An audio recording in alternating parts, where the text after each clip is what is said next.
Well, I got a couple of thousand goddamn questions, you know. I want to speak to someone in charge. I want to lodge a complaint. You have no right to make people crazy. You think I investigated the walkie-talkie type story there is?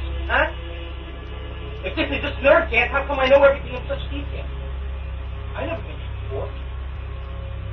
How come I know? What the hell is going on around here? Who the hell are you people?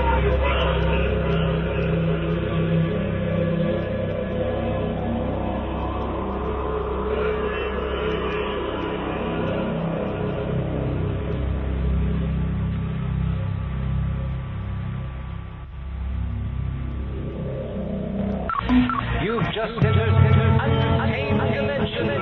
Your navigator for this cosmic adventure is Space Ranger Adam Gorightly, captain of the starship Psychopath. Now, prepare yourself, Earthlings, for an Untamed Dimension.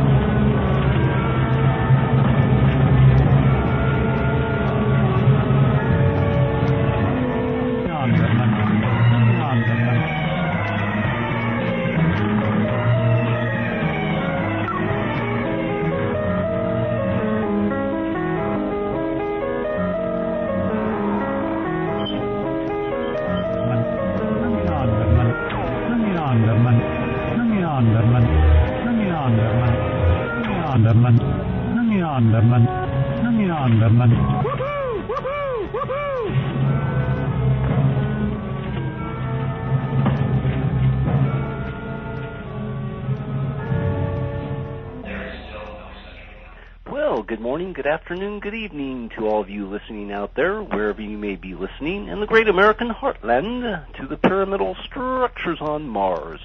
You're listening to another startling edition of Untamed Dimensions with me, your host, Adam Gorightly.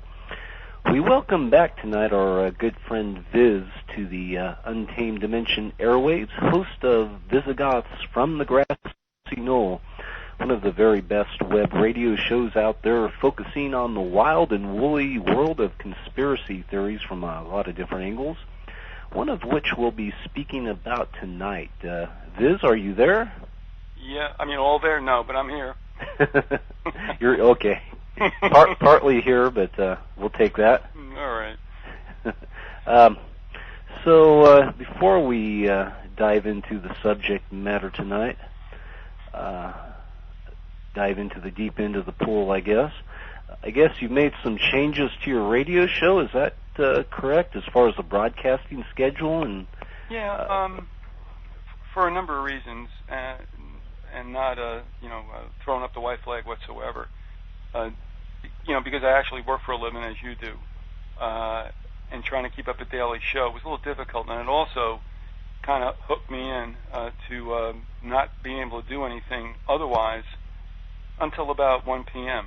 Yeah. That was getting a little untenable. But what I did was, instead, I got out of Live 365, and there may be trouble there anyway, but that's another story. What I figured I'd do is go to all pre-records, but be able to do them and to facilitate guests and do some of my own stuff at times that fit better, less stress with the family and stuff. And then what I do is every Monday now, I lay out the shows. If people want to listen to them one day at a time like they used to if they were listening live, they can do it. It's there. So to me, I think it's a win-win. The live thing is nice, but remember, I really never took call-ins. The folks were pretty good about IMing me and sending me emails, and that was really neat. And I missed that. But again, if I were doing a call-in, it would probably be have a little more impact. So I'm still putting the stuff out there in as much hopefully quality and quantity as I have been, but it's there for their own convenience, and really nobody's complained about it. Good deal. Yeah, I heard a show the other day. Libertas Media is rebroadcasting some of your episodes, and it was with the fellow you got into, James Shelby Downard, and the Emerald City, which I guess relates to Daily Plaza. What's his name, Greg? Yeah, Greg from A Cult of Personality. I didn't know this, and Adam, if you did, let me know that you were in on this, but, I always looked at the allegorical level of The Wonderful Wizard of Oz as, and it is, it's a pretty decent allegory of the political climate at the time, the war between, if you will, the bimetallists and the metalists, and that whole financial situation, hence the yellow brick road and the silver slippers, which in the movie were turned ruby red for aesthetics. However, where Greg hit it was to go into the replete theosophical underpinnings, because Baum, who wrote that, and that series, which we forget it is a series, it laid out. I mean, I don't know, Baum to me is a pretty underestimated and forgotten intellect, and so there you've got it. I mean, Adam, you've got a story on 3 levels. Man, I think that's pretty hard to do. Mm-hmm. And Greg was on top of that. Were you aware, though, that theosophy was laced through The Wonderful Wizard of Oz? I wasn't, but it doesn't surprise me. It seems like there's a lot of interconnection between the work I've done and the Greg from, it's the Cult of Personality, is that the name? Yeah, as well as Kent Bentkowski. I wrote that article on the Eyes Wide Shut several years ago, where I noticed a lot of these allusions to the Wizard of Oz, which kind of struck me because in the whole mind control community and the lore of mind control, particularly the monarch programming, the victims or alleged victims, whatever the case may be, always brought up that this Wizard of Oz imagery was used as part of their programming matrix. And so you also, you see these illusions as well in Eyes Wide Shut. And these things seem to connect. The Alice in Wonderland seems to come up time again in the mind control lore and these type of things. And Baum and these other writers seem to be tapped into something going on there behind the scenes, whether it's secret societies or conveying these messages in some type of subliminal way a lot of the time. So anyway, I thank you for turning me on to these fellows. Kent Bentkowski came on the show, and this was about a month ago, and by far and away it's been our most popular episode. I also, and I have to apologize to another individual whom Greg would credit for a lot of what he related during that interview, and the individual goes by the name of Synchronos23, and you can hit her from his website, which is occultofpersonality.com, but she did a great job. There I gave away her sex, so it's a she. But anyway, and that should not be overlooked. And you can find her, and you can go back and forth. But I think that, to me, I still haven't had enough. I'm just amazed at that work. I wish I could write on one level well, and this individual did it on 3 and did a pretty kicking job on each one. What was he doing though? What was he trying? Yeah, what was he trying to achieve on writing on all these different levels, you think? From what I got from the discussion and reading what he did, I just think, first of all, as a political situation, I think it's excellent because of what was going on at the time with Bryant and such and McKinley. The whole bit about bimetallism means that you would stop, shall we say, the elites from screwing around with just the one metal. You had the other as a hedge, so they did something with gold. You had the silver. Obviously, you saw that not happen, and for the reasons that the bankers know best. And so for that, I think it was just a great reportage of what was going on. To tell it in the vehicle of a fable is a great idea. And as far as the theosophy goes, I don't know if maybe subliminally you could win over initiates to the religion or whatever, or if it was, as we see oftentimes today, Adam, and we've talked about this, and I'm sure you've done this with others, that when you look at entertainment, be it TV or movies, you're getting winks and nods and elbows in the ribs about the way things are. And I just want to add one thing. To give you an example of what I'm talking about, we just purchased the 3 seasons of Millennium, because when it first started back, I guess, 96, 97, I wasn't thinking the way I was now. I watched it strictly as a profiling show, which I still think is better than anything out today. Mm-hmm. But as the thing went on, they started talking about things that go bump in the night, much like X-Files did also. Yeah. And so that's what I'm talking about. Was he doing the same thing? Perhaps. Maybe it was a work that they all could laugh about, as far as, you know, we got something over on the dummies. But I'm not so sure that's the truth. I just, you know, he just did a great job, and you cannot argue the fact that certainly it embraced a lot of theosophical thought. I guess at the time, Madame Blavatsky was still a hot item.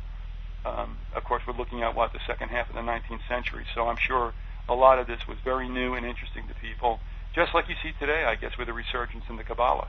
Mm-hmm. Yeah. Another guest you had on for many, many episodes was Andy Colvin, the Mothman photographer, and that was a fascinating series. Can you? I guess we're not able to download those anymore. Oh, I've been shrinking the archives. I had up to 6 months, and that might be the case. Yeah. Of course, they can buy them from you as well, right? Nice luck. Yeah, they can. Yeah. Well, and you got to understand the reason you have to shrink your archives. I mean, you can only you've done hundreds and hundreds of episodes, so it gets untenable after a while. Having all these available to download, but you had those available for quite a while, and anyway, that's another researcher you turned me on to, and I've kind of formed a relationship with Andy, had him on the show, and we're actually kicking around the idea of doing a book together on, you guessed it, Mothman. He emailed me recently, and it was good to hear from him.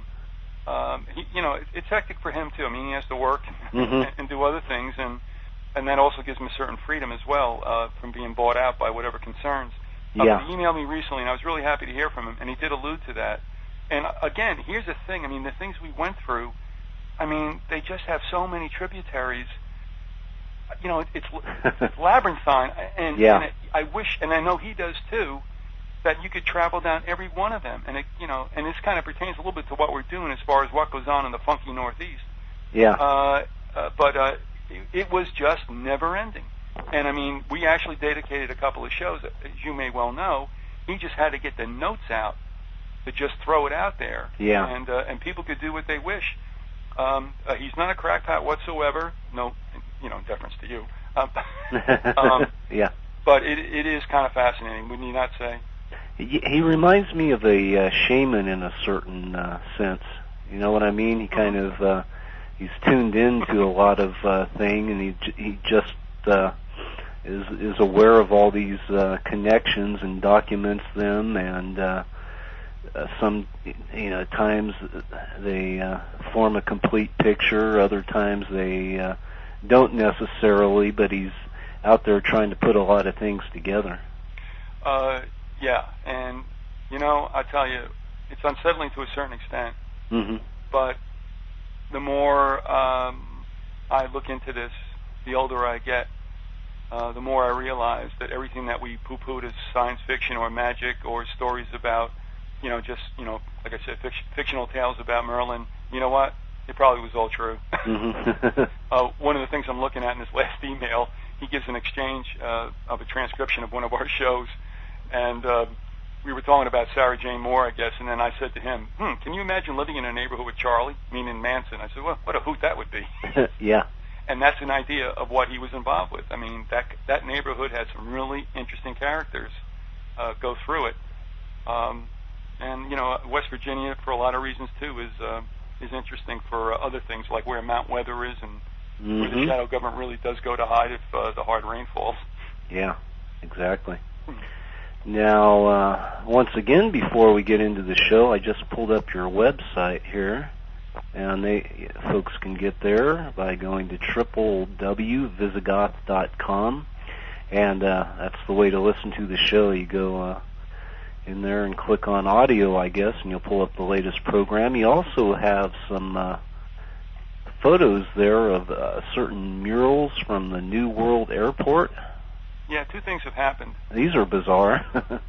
Well, you got to ask yourself sometimes, like, what is with that? that they are very, very unsettling photos. There's some thought now, and I'm trying to get the latest word from Bill Zabel, who's done a lot about that. He lives out there. Did a lot of work on Columbine, too, and that might be somebody you want to talk to about the real deal and what happened that day. Mm-hmm. But you look at these things, and it's not pleasant. It has a supposed happy ending, but there's no mistaking that the images, first of all, I think, and most people think, are not befitting something that should be in an airport. And secondly, it does tell a very interesting story. So we did a show where he broke that down, and there was an individual by the name of Bob Bixler who really was the one who got a lot of this information, doesn't feel himself necessarily a media type, and handed it off to Bill. And then Bill came on and talked about it, so I don't want Bixler to go without any kind of credit. And so he broke it down, and people have gone out there since and said, yeah, that's kind of strange.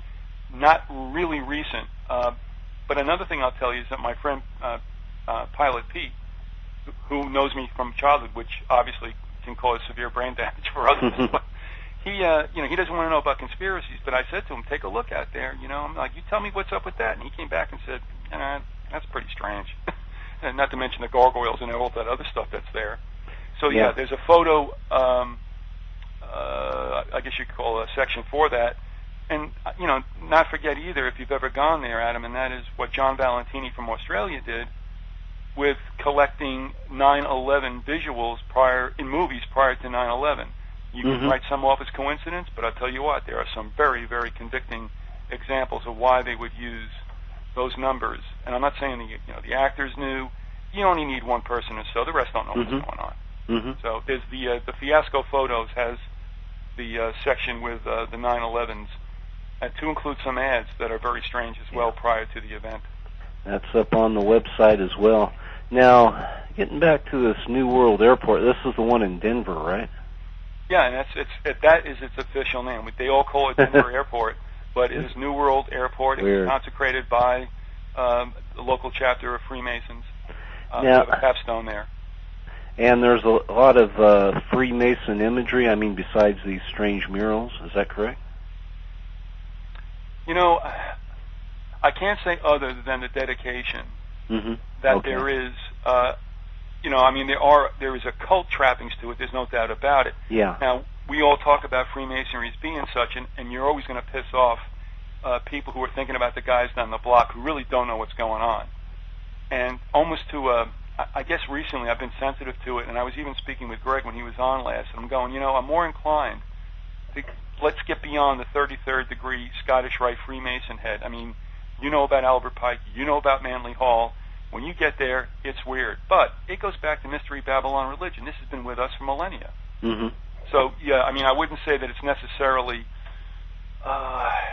Masonic in overtones, but it really does go back to occultism. Yeah. Rainbows and, all that other stuff. That in itself is bad, but the usage that it does embrace as, certain occult religions look toward it. Now, looking at this mural, it's kind of like It's a Small World meets Columbine. Boy, I'll tell you what. That's a line I'm going to steal. Yeah, you're right.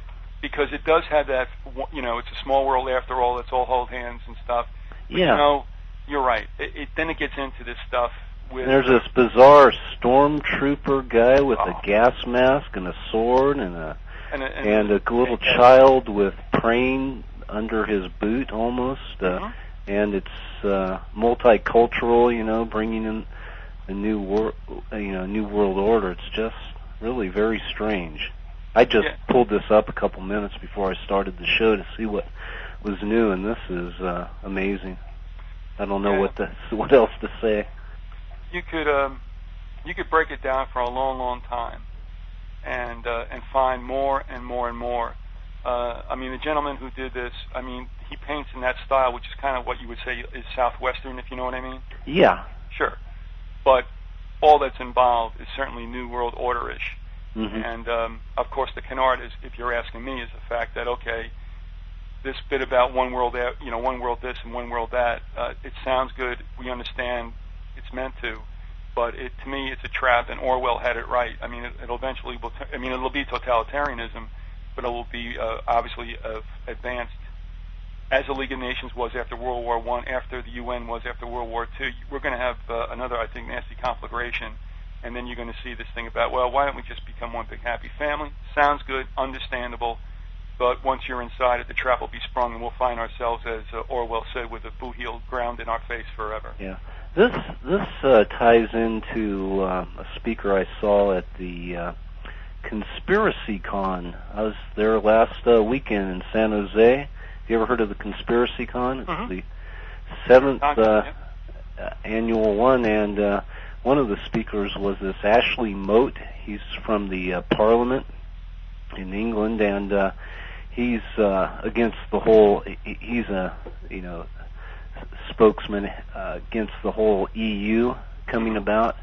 He was touching on a lot of this stuff, and multiculturalism is a part of this whole movement, and it's coming to us too. You've heard of the Three Amigos? Sure. And he started pressing a lot of kind of hot buttons there with U.S. be prepared to pretty soon you're going to have a Hispanic in the White House with his finger on the button, and some other comments like that as well. And people got real uncomfortable. I remember when he said that, one of the ladies there got up in a huff and stomped out, and a friend who was sitting by me, there was a lot of different things going on at this conference, people talking about reptilians, and my friend leaned over and said, I think the audience is more comfortable hearing about reptilians. Well, that's a good point. That's a good point. I don't get upset about this mainly because, and I think and you may feel the same way. I'm not sure, but to me, you can put a chimp. Well, they already did put a chimp in the White House, didn't they? Yeah, it doesn't matter. No, it doesn't matter. So put a Latino in, put whatever you want in it, because what's going to happen is going to happen regardless of the agenda. Yeah. I mean, to me, there's no doubt that you'll see a Democratic regime take over in 2008. Which is one of the reasons why I think at this late date now, and you're hip to what's going on, so this is not a big aha to you, but all these revelations about going into Iraq under false pretenses, et cetera, Bush bashing, war bashing, is happening now, I think, to get a lot of uncomfortable Republican voters and the fence-sitters and undecided to go Democrat. I believe they can throw any election they want to. They've demonstrated that has happened. But this time they could let it go, and I think what they want is to psychologically manipulate people to go Democrat. Yeah. And then I think like World War I and II, you're going to see, guess what, a Democrat in the office when the doo-doo hits the oscillator big time. Yeah. This game has been played before. And these cats are not highly original, but they don't have to be because guess what, the script works time and time again. Wait a generation and pull it off again. Yeah, and you have a lot of new suckers. There's always a new.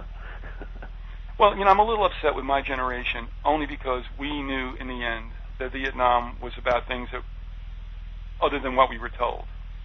And when this whole thing started with Iraq, I'm like, am I watching a bad rerun? Mm-hmm. And I'm going, come on, folks, you know how this works out. And here we go again. And I mean, I've sat, and I'm sure you have too, over months and said to myself, my God, it's like watching Walter Cronkite in 1968. Mm-hmm. And I'm like, and then I thought of that song, when will they ever learn? And it's like, well, never. So there you go. I mean, here we are again. Yeah, when the Twin Towers came down, all of us, I think, felt a certain amount of outrage. Mm-hmm. And certain people tapped into that, and it was a perfect vehicle to push through a lot of things that, the ramifications will be felt for a long, long time. You know what I'm saying? Sure. Well, let me just say this, another shameless plug. We have the Uticans for 9/11 Truth come on every month, and they mix some humor in, but they're very serious about what they do. Uh-huh. But, I mean, like yourself also. I mean, you do serious stuff, but, if you do it all the time, my God, I mean, it gets so lugubrious. You got it. If you don't laugh a little bit, you go insane. Yeah. So they come on, and are you familiar? Let me ask you this. The Blowtorch, Clear Channel, whatever, carries Rush Limbaugh and whatever, Beck and all this stuff. Are you familiar with an idiot by the name of Schnitt? Yeah, it's beautiful, isn't it? Who named this kid this? You know? No, I don't know I don't know Schnitt. You don't know from Schnitt? Okay. Yeah.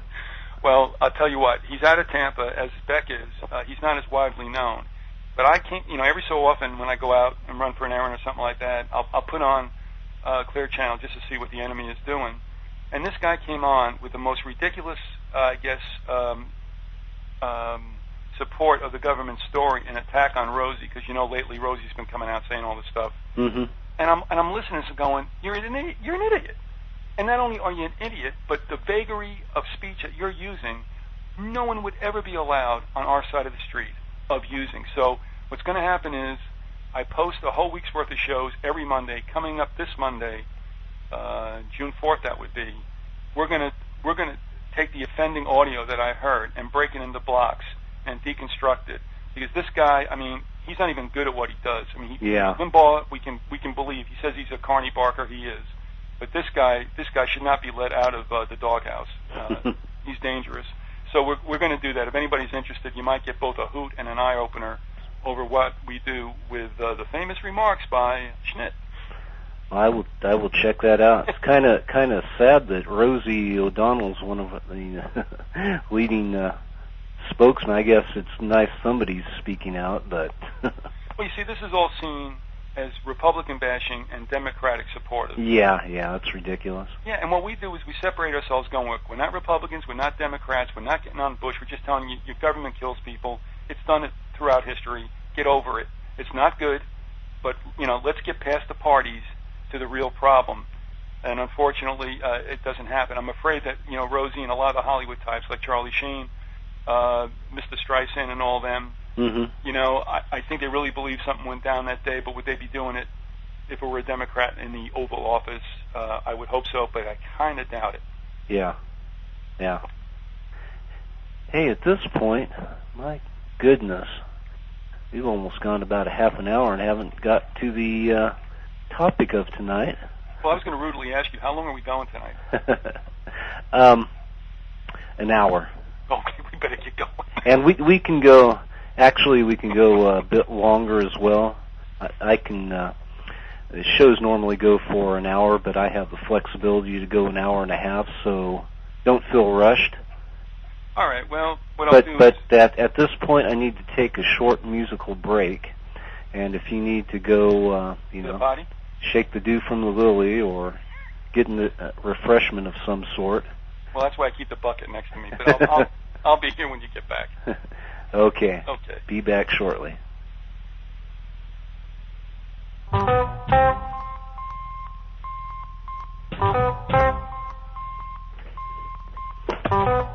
Be careful of what you say. Be careful in every way. Be careful of what you do. Big Brother is watching you. Be circumspect and discreet. Stay light on your mental feet. One slip and you know you're through. Big Brother is watching you. Conform with all directives. Remember, obedience pays. And when you watch that TV screen, remember it works both ways. You'll disappear in a wink unless you can double think. You'll vanish into the blue. Big Brother is watching you.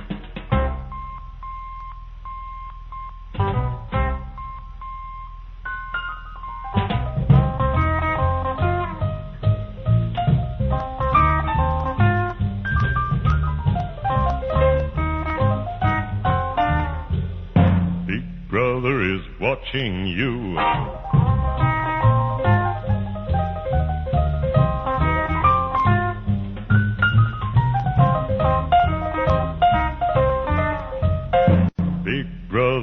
Watching you. Conform with all directives. Remember, obedience pays. And when you watch that TV screen, remember it works both ways. You'll disappear in a wink unless you can double think, you'll vanish into the blue. Big Brother is watching you. Big Brother is watching you. Big Brother is watching you. Big Brother is watching you. Alrighty, you're listening to Untamed Dimensions with Adam Gorightly, and our guest tonight is Vyzygoth, host of Vyzygoths from the Grassy Knoll, and you just heard Sheldon Allman with Big Brother is Watching You. You there, Viz? Yes, I am. So, what's the deal with this Order of the Arrow? I didn't want to be disingenuous. This is a strange situation, and I'd be lying to you if I told you that I know what I'm in the middle of. And this has been happening over a year or so, and it's just coming from different parties, but we're coming down to a common thread here. I'm going to ask you something. I'm not talking about ley lines or anything like that, but let me ask you this. Do you believe, especially in the lower 48, that there are places, regions, I don't know how specific you want to cut it, where there's, like, shall we say, a hotbed of activity, of certain interesting goings on?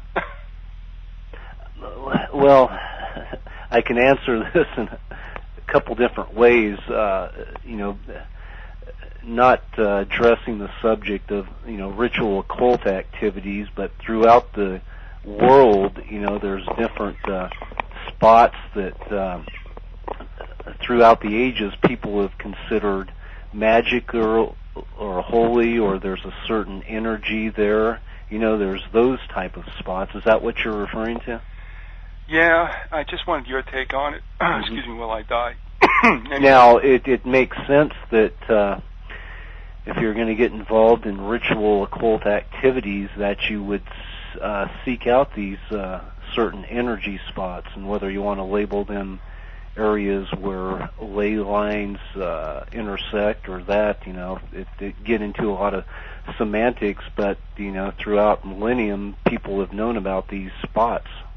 And I have a friend, actually, who is a real rational person for the most part. I mean, she grew up through the counterculture of the 60s, a very good writer, excellent writer. She's kind of my mentor.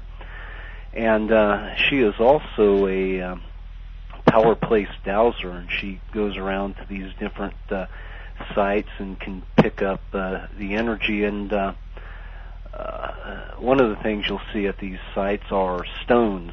Stones tune in, collect energy according to these folks. So that's my knowledge of power spots. One of the ones we talk about, and we have, and for good reason, for quite some time. It's not the focus right now. What I'm going to speak to, but Colorado, for instance. I mean, there's a lot of strange stuff that goes on there, and we kind of kid Bill Zabel, who lives out that way, about the kind of neighborhood he's in. A lot of interesting things that have gone on and are still going on, and I'm gambling, and I'll bet the house on this. As you were talking about the Three Amigos and such, I think you will find in time, whether we're around to see it or not, that if we get to the point of the North American Union, you'll see Denver become the big hub, and D.C. will become a moot point, and it may even get dusted by a nuke or something, I think, as a symbol, if you will, that let's forget about the United States as it was. It's a whole new ball game. We're one big happy family. So anyway, that's the deal about Denver. But there's two other places that I find very strange. One of them, like I said, is West Virginia, around the area that Colvin lived and wrote about. But there's another one in southeast Pennsylvania where it just, started to hit me after doing shows with people who had no idea what the others were saying. That like, what's going on here? Now, it started this is not the beginning of it. I'll jump in the middle, but the person who alerted me to what he thought was rather interesting goings-on was Matthew Tartaglia, who's been on our show. He was a responder to 9/11 with U.S. Search and Rescue with his outfit out of southeast Pennsylvania. Well, he went out to a place called Ralph State Park. I don't know, maybe it's about 10 miles east of Quakerstown. If anybody wants to do a map quest or whatever, you'll find out the general area that it's in. And he took he took about probably 3 to 4 dozen photos of a site that was rustic, but at the same time very ornate, or, if you will, replete, in the placing of what there is in the Northeast, and that's basically bluestone. And there were altars and lined walkways, pillars, and he's like, what's going on with this? Viz, let me interject real briefly. If the listeners want to go to my blog, which I'll repeat this a couple times, http://gorightly.wordpress.com. I'll repeat it one more time, http://gorightly.wordpress.com. I've put up a series of 3 photos you emailed me of this area you're talking about, and folks can go look at these right now as you're speaking, so proceed. All right, and there's just a few of them, but that is Matthew's work. Well, I got some more today from another individual who went to Ralph Stover State Park and came upon exactly what Matthew came upon. And he went as far as to say, as I took a look around, there was candle wax that had been, and a good bit of it dripped on certain pillars, if you will, or whatever you want to call them. Now, this in and of itself doesn't make anything nefarious. If I've got it right, I haven't spoken to Matthew in a while about this, but the second individual with whom I spoke today said that he found this site beyond no trespassing signs in what he thought was still the state park, or may in fact be adjacent private property. Now, when I went on both Google and the official site of the park, I don't know, but the maps don't line up. And anybody who goes there, and I wouldn't say do it now, but if you go and you take a look, however you get to Ralph Stover State Park, if you take a look at Google with the hybrid of both the map and the satellite, and then you go to their site, I'm looking at this and it's not making any sense to me. Things pop up that apparently don't show up on Google geographically. I don't know what that means. I'm just telling you, it isn't congruous. Okay. Both of them said when they got to the place, their spirit just got bummed. And they just didn't like where they were. Now, Matthew, I believe, has found out that is a ceremonial meeting site for, I guess, the highest level of scouting called the Order of the Arrow. You can't find a lot out about the Order of the Arrow, and I would be lying to people if I told you that I got deep into it. I'll give you a thumbnail that anybody can go look for themselves, but this was not an original scouting level as it was first developed. This was created by 2 gentlemen about 1915, and their names were E. Erner Goodman and Carol A. Edson. Carol A. Dodson? No, I'm only kidding. Carol A. Edson, and they were both Freemasons. And they started something that eventually was assimilated into scouting. I believe that time came somewhere around 1922 or so. So this was not obviously in the original continuum and later was brought in.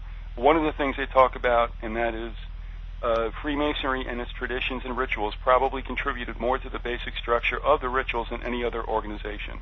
That would be the Order of the Arrow rituals. In an interview with Edson during his later years, he recalled that the task of writing the first rituals of the Order of the Arrow was assigned to an early member who was a 32nd degree Mason. And it says familiar terms such as lodge and obligation were borrowed from Masonic practice, et cetera, et cetera. And people can look at it for themselves. Now, you got to understand something. There were 2 young men whom I'm familiar with. I won't say where, and I would say that they were acquaintances. We kind of worked at the same place, and I understood that they were in the Order of the Arrow. One of them I spoke to about 2 weeks ago. Now, I'll be honest with you. I was not going to pump this kid, for what he would consider nefarious purposes. Mm-hmm. All right, journalistically, it would be unethical. But he did tell me he did not deny that the Order of the Arrow was Masonic in nature. Was somewhat secretive, and that what you don't find out on the websites that deal with this, that it goes beyond the Order of the Arrow to the Brotherhood. Now, he called it a service organization, as you well know. The Masons are good about that. The Shriners are excellent about that. But then there's something way, way beyond that, you know, is a little questionable. So, I mean, I'm not one in for secret societies or the secret handshakes or the groups or whatever, but here's something that very little is known about. And on the websites, they're not really too soliciting of questions and further information. There is a supposed headquarters in Vermont where, quote, the barn is located. I asked him if he had any idea where that was in Vermont. He said he did not.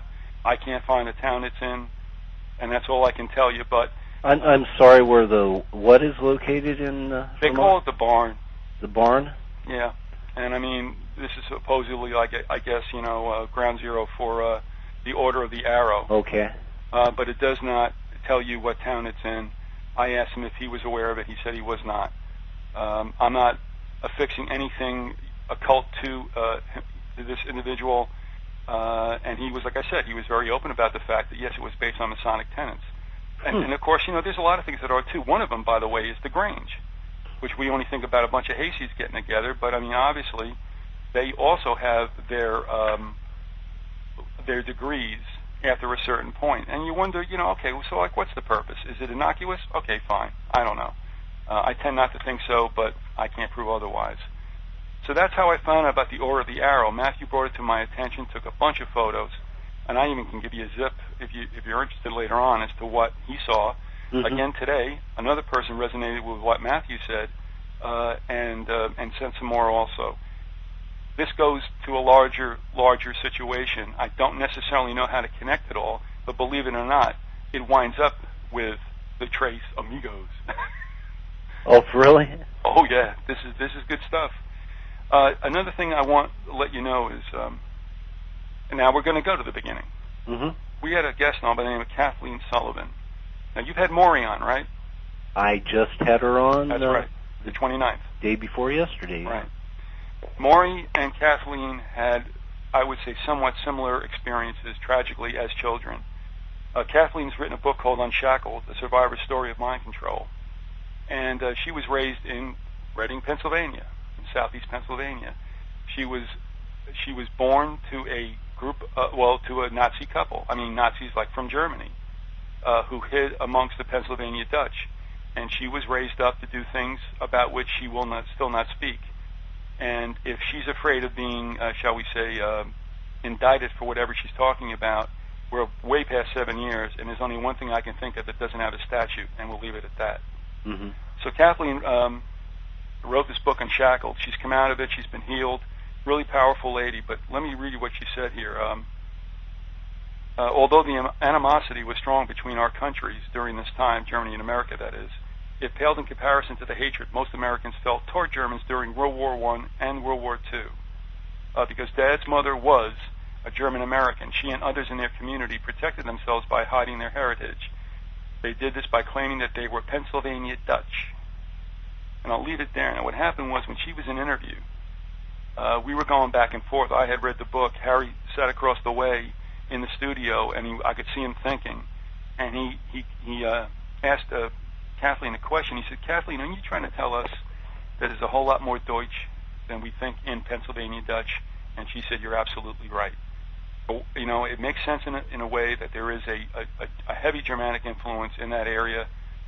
If Nazis came over, they did not have to fake being Christian as they would if they were involved with Mennonites or the Amish. But with the Pennsylvania Dutch, they all spoke German, and they just blended in. And again, this took place, as I said, in southeast Pennsylvania. We go further into an interview I had with Russ Dizdar, who deals with victims who were outed or whatever from occult groups. And when Russ was on and sharing what he did, you know, I said, Russ, I mean, do you find any connection with southeast Pennsylvania? And he, you know, it was one of those really neat moments where he stopped and he went, you know what? He said, you're absolutely right. He said, a lot of this stuff goes back to people who were raised in that section. Go a little further. Dr. Ellen Lachter, a psych out of California, San Diego, also works with victims of ritual abuse. Mm-hmm. We were talking, and she goes, you know what? You're right. so many cases come out of southeast Pennsylvania. So I'm like, all right, what does this all mean? All right. Now, you want me to take another step further? Take a step. Okay. I have on an individual by the name of Paul Topete, who fronts the group called Poker Face, who comes out of southeast Pennsylvania. And he sent me a bunch of stuff. He sent me photos of a compound, I guess you can call it, in Quakerstown, Pennsylvania, just a little due west of where Ralph Stover Park is. Now, do I know this is all connected? I don't. And, you know, this may make me sound wacko and all this other stuff because I don't know what I'm involved in. All I know is something shaking down there. So he sends me these photos of this compound of Rosicrucians. And anybody who wants to take a look at it can go down to www.soul.org. Real simple. And the home page will say the Fraternitas Rosicrucis, the authentic Rosicrucian fraternity in the Americas and the Isles of the Sea. And it will show you a number of photos. There are a truncated pyramid, a completed pyramid at opposite ends of what you might call a contemplative grotto. Mm-hmm. It is built on land that was in the Clymer family. It's on Clymer Road, and Clymer was one of the founding fathers. Very well heeled, as it states, he possessed a large fortune, held public securities, and helped create the Bank of Pennsylvania. It's on that property. There is also something called Beverly Hall there. Now, so what's the big deal with this? Well, you know the role the Rosicrucians have played. I would say that they were very much involved. I mean, everybody thinks about Freemasons, but the Rosicrucians even predate them to a certain extent when the colonies were being founded. And they came out with something in 1916 at the 68th Convocation, a book they published called The Fundamental Laws. And it's really interesting stuff. And I'll tell you what, I'll cut to the chase with this because I'm not going to go ahead and read everything, although it is mind-blowing. But one of the things, well, actually the thing I found that was most startling, and they go back to the whole idea. All right, can I just read a little paragraph here? Sure. All right, it says, Ancient Mysteries of Egypt given in an initiation of 3 degrees. This is in the book entitled Fundamental Laws, published in July 16, 1916. It said, under the authority of the Rose Cross Order, founded in America in 1858, prominent delegates of the order were gathered in the most remarkable enclave held during the last 5,000 years. How would they know? The publication of whose records now opens to the world the connection of Egypt in her ages of true religion, power, and glory with the mystic seal of the United States, which we know as the Great Seal, whose heraldic symbolism declaring a mighty destiny of America has until now only been known to a limited number. Later on, if you don't mind, I'd like to read you what it says about the education system that these Rosicrucians, and they consider themselves pretty much up there with the umbrella group we know as the Illuminati. Mm-hmm. But this is the one that sent chills down my spine. Again, remember, this was written in 1916. And I'm going to page through this stuff so I can get to it. And I think if you've not heard this, it's quite interesting. So pardon me while I page through this stuff. No problem. Play the Jeopardy music, will you? Well, I'll mention while I was at the conspiracy conference last weekend, one of the things I had planned to do was I always wanted to see the Rosicrucian Museum.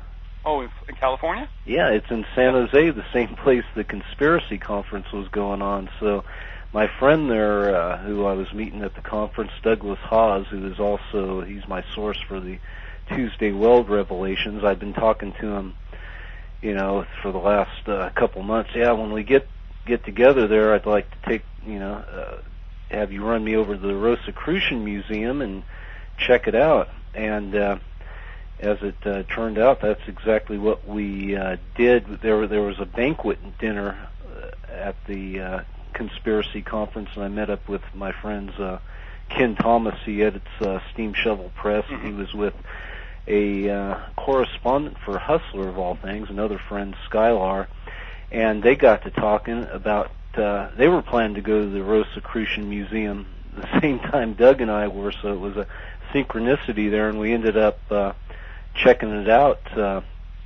A lot of interesting synchronicities going on here with you talking about that, and it's quite an amazing place. They have one of the largest collection of Egyptian artifacts in the world, but maybe that's neither here nor there, but another one of those synchronicities. Mm-hmm. Yeah, I think that this chapter, or this branch, or whatever, however they want to refer to themselves, to this very day, somewhat, almost 100 years later, would call themselves the real deal, and I think would shunt off the California branch, if you will. That's my guess. That's what I think I divine from what I read. And these are serious cats, and they have statements to the effect. And of course, everybody, well, maybe not everybody, but people wonder, like, what's the preoccupation with Egypt? Well, I would say, of course, that the ancient mysteries, the esoteric knowledge, it goes back to Egyptian sun god worship, and before that, to Mystery Babylon religion under Nimrod. Yeah. And there is this fixation with Egypt. Obviously, where else can you find what you see as monuments to this, greater than you find in Egypt, but also in the Yucatan, and people have batted that around quite a bit. And if there were a continental drift, which I think we did have, there were land masses that, of course, were in proximity to each other that are not now. Mm-hmm. All right, so here we go. Written by a climber, by the way. This is what he states. Again, July 6th. This is not 16th, but this is July 6th, 1916. He writes, "However, though this appears the truth, it is not the truth. The reason why it has never been cut is because the time is not yet, as the capstone has not yet been set." All right. He's referring to why, like for instance on our dollar bill, on the back side of the Great Seal, that the capstone is extended above the truncated pyramid. He says, "And what is this capstone? My reader, prepare for a shock. When Atlantis ruled the world, that which is now America was connected with Egypt by what is now Mexico. And in Mexico, in the territory of Yucatan, there is a pyramid in which the fire philosophers worship God as divine fire and life, in like manner as did the initiates of Egypt, for the two were then one." And here we go. "America is not complete, and will not be complete, cannot be complete, until Mexico is again part of America as she was in the long ago. And when Mexico is once again a part of the United States, then will the capstone have been set on the pyramid, and the reverse side of the United States seal will be cut." Wow. Does that pretty heavy stuff there? Make your day? Yeah. That was written when? 1916. And so now we look at the North American. These are dangerous times and interesting times too. You know what they really are? Go ahead, I'm sorry, Adam. Go. No. I was just going to say it is a dangerous time to live, but it's also damn interesting to see it through. Maybe we can make a change. Well, maybe we can do something. It's funny when we were watching Millennium, and like I said, it's real lightweight right now. Mm-hmm. One of the things they asked in the course of the show was, so why is the Millennium Group doing what it's doing? And Frank Black, who is the protagonist of the series, played by Lance Henriksen, said, well, they're getting tired of waiting for a happy ending. I think I know where this goes. I wish I could be more optimistic. I'm not. Yeah. You can say this. There is a bit of a quickening, and some people get upset with me and say, well, with the end of the world? And, I'm looking at Scripture as telling me, no, not the end of the world. There'll be a millennium after the tribulation. As the song goes, the end of the world as we know it. Well, the trib is something I think is very, whether you believe or not, I think it bears out the fact we're going to see a third world war, and we're going to see something come across that will show itself as a peace bringer, a light bringer, and it will be a canard, it'll be a ruse. But what I will say is this, and that is it's undeniable, regardless when it hits the fan, that we are seeing a lot of things that have been foretold in so many other corners of the world by many who did wish this day to come, this one world government or one world order or whatever. And we're seeing it kind of, to me, with a certain amount of rapidity. It could still be 50 years off. I don't know. It's always bad when you try to time things. But, when I looked, and that's one of the things, Adam, I went back and I read the works by the conspirator's own hand that goes back a generation or more, at least in recent times, so to speak. And I mean, you know, they promised it, and they're making good on it. They're a very dedicated lot, and they, you know, they did not necessarily have to see the fruition of it, but they dedicated themselves to the furtherance of it. And I tell you, a lot of bricks are falling into place.